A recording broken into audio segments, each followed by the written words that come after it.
नमस्कार, आप live cities देख रहे हैं। मैं हूं जय शुक्ला। अब किसे पता था कि मॉनसून जाते जाते लोगों की जान लेने लगेगा। किसे पता था कि बिहार में इस बार जो मॉनसून के आखिरी दौर में बारिश शुरू हुई है वो बारिश कई लोगों को निगल जाएगी। किसे पता था कि अनायास ही लोग काल के गाल में समाने लगेंगे। और यह किसे पता था कि महज कुछ ही घंटों के बाद या कुछ ही घंटों के भीतर 17 लोगों की जान चली जाएगी। ये आंकड़े रविवार के हैं और रविवार में बिहार में 7 जिलों में मौत का तांडव हुआ है। ऐसा तांडव हुआ है कि 17 लोग काल के गाल में समा गए हैं। कहीं कोई नदी में डूब गया, कहीं कोई फिसल के अंदर चला गया, कहीं किसी हादसे का शिकार हुआ। और ये सब कुछ इसलिए क्योंकि बिहार में लगातार बारिश का दौर जारी है और बिहार के कई इलाके जलमग्न हैं, नदियों में उफान है और इसी कारण लोग जो है वो अब दहशत में आ गए हैं। अब आंकड़ा हम आपको बताते हैं।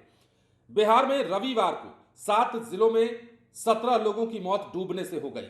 गोपालगंज जिले के कुचायकोट, बरौली और विजयपुर में अलग अलग स्थानों पर स्नान करने के दौरान 5 किशोर नदी में और नहर में डूब गए। वहीं पश्चिम चंपारण में 2 सगी बहनें, मुजफ्फरपुर और सारण में 2, गया जी के वजीरगंज, अतरी और मानपुर में 3, भभुआ और हाजीपुर में डूबने से एक एक की जान चली गई है। रोहतास के दिनारा पुलिस ने कटियारा के समीप आहर से भी एक को बरामद किया है। अधेड़ का शव वहां पर मिला है। मृतक की पहचान कटियारा गांव निवासी सत्यनारायण सिंह के रूप में हुई है, जिनकी उम्र 55 साल बताई जाती है और ये सत्यनारायण सिंह के पुत्र दिलीप सिंह बताए जाते हैं। अब देखिए, अलग अलग तस्वीरें हैं अलग अलग जगहों की। तो जैसा कि हमने आपको कहा, बिहार में फिलहाल मौत का तांडव हो रहा है और यह सब कुछ इसलिए क्योंकि मॉनसून अपने शबाब पर जाते जाते आ गया है। कहते हैं कि अंत भला तो सब भला, लेकिन यहां अंत भी भला नहीं और सब कुछ बुरा हो रहा है। लोग काल के गाल में समा रहे हैं और ये आंकड़े भयभीत करने वाले, डराने वाले हैं। एक तरफ जहां कोसी बराज के फाटक खोले जाने से इलाके में अफरा तफरी है, सहरसा सुपौल सहित कई इलाके जलमग्न हो रहे हैं। सुपौल में 700 घर डूब गए। सहरसा में हजारों की आबादी जो है त्रासदी झेल रही है, लोग पलायन को मजबूर हो गए हैं। मतलब किसे पता था कि जाते जाते ये मॉनसून वो सब कुछ करवा देगा जो हर साल हुआ करता है, जो इस साल नहीं हुआ था। अब अलग अलग जिलों से, मतलब 7 जिलों की जो हमने आपको बातें बताई हैं, वो आंकड़ा वाकई में हैरान करने वाला है। 7 जिलों में 17 लोगों की डूबने से मौत हुई है। इसमें गोपालगंज जिला शामिल है, उसके अलावा पश्चिम चंपारण शामिल है, मुजफ्फरपुर और सारण शामिल है, गया जी का वजीरगंज, अतरी और मानपुर भी शामिल है, हाजीपुर और भभुआ भी इसमें शामिल है, जहां लोगों की डूबने से मौतें हुई हैं।